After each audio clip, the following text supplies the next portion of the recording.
Peru was one of the most beautiful trips I ever taken, and also one of the most physically exhausting experiences of my life. Altitude sickness, 4 a.m. wake-up calls, long train rides, hiking while feeling like my lungs stopped working, hot deserts, freezing mountains, and somehow all of it happened in the same trip. But honestly, I will do it all over again. I started in Cusco, and the second I arrived, the altitude hit me. I felt dizzy, tired, and short of breath. And if you're coming to Peru, please don't underestimate altitude sickness. Your body genuinely needs time to adjust. Luckily for us, our hotel provided cocoa tea at all times. We have arrived around lunchtime, so that was our recovery day in Cusco. And honestly, that was the best decision ever. We drank cocoa tea constantly, we had some good food around some of the best rated restaurants, walked slowly, and tried not to force myself. Cusco itself already feels magical. The street, the story, the architecture, it feels like every corner has a story. You can literally feel the mix of Inca story and Spanish colonial influence everywhere.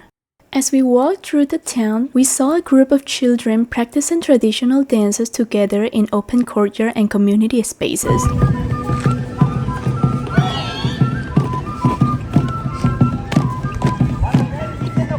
Their synchronized steps and joyful energy made the entire place feel alive. It was such a beautiful reminder of how deeply culture and tradition are preserved in everyday life in Peru, passed down through music, movement, and generations.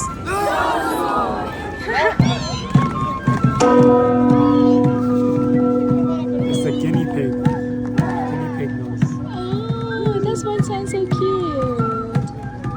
We are guinea pigs. It's a guinea pig dance. I'm pretty sure they have some kind of meaning. We just don't know.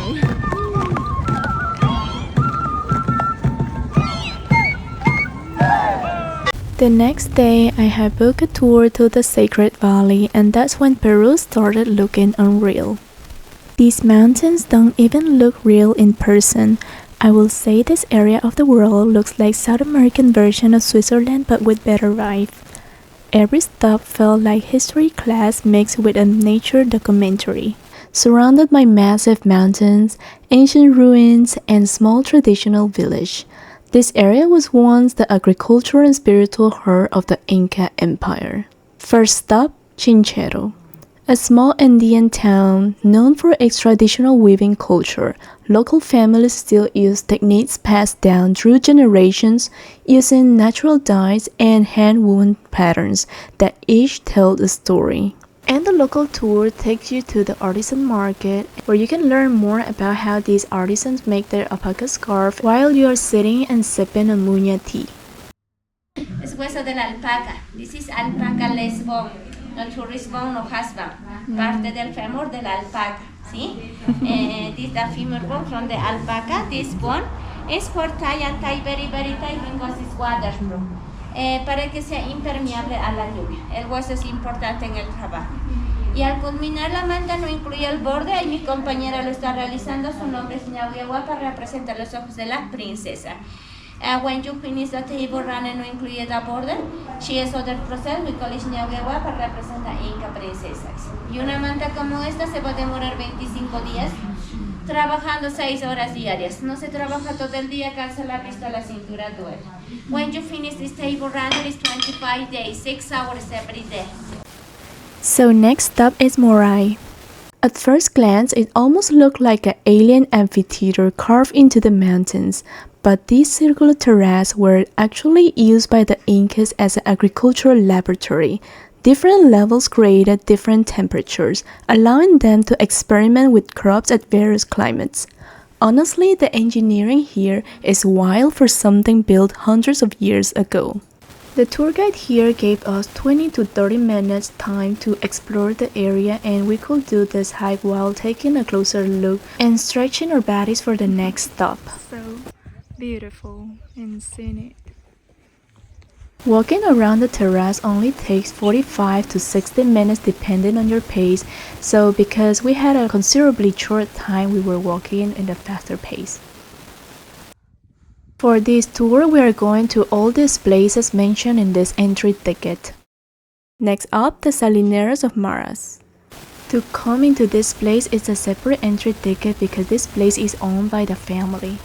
Family here have been harvesting salt using the same method since Inca times. Thousands of salt pools cascading down the mountainside. There are more than 6,000 salt ponds carved by the Incas. Local family have been operating them for over 500 years. We came during the rainy season, so these ponds look more like murky, muddy ponds. Pro tip, if you want to visit the Mara salt mine, come during the drier months, which runs from May to October.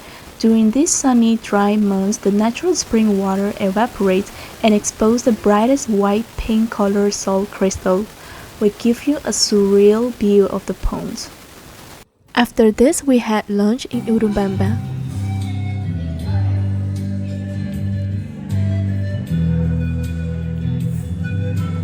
So next stop is Ollantaytambo. This place might be one of the coolest towns in Peru. It's one of the few places where people still live in the original Inca street layout. Walking through this narrow stone street feels like stepping back in time. The fortress above the town was once a strategic military and ceremonial center. And yes, climbing those stairs at this altitude absolutely humbles you.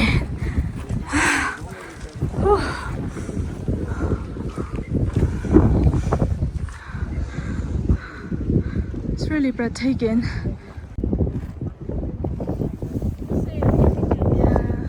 As you can see, the view is so scenic and is absolutely breathtaking.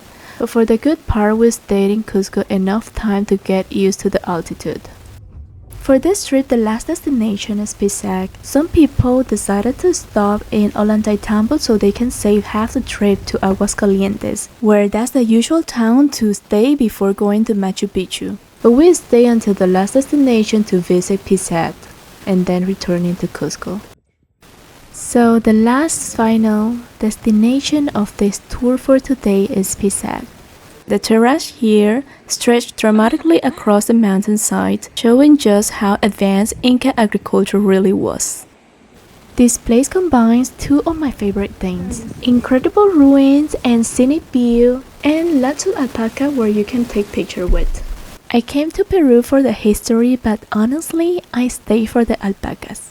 Look at this face, how I am supposed to live. This might be the softest moment of my entire trip. You really cannot leave Peru without petting at least one alpaca. Spoiler alert, they're not as soft as they look. If you are chronically online like me, you probably have seen these camping pots or tents that are like in the mountains for Peru travels. So that's what it looks like from afar. If you're a light sleeper like me, I do not recommend hotels that have central courtyards because those walls are super thin and it was so noisy we had a hard time sleeping at night and sleeping in the morning. If you care for privacy and noises bother you, don't stay in a hotel with courtyards, even if they are very Instagrammable. If you do, ask for rooms away from the courtyard or the street, but quietness is not guaranteed. And that's it for today, and see you on the next video.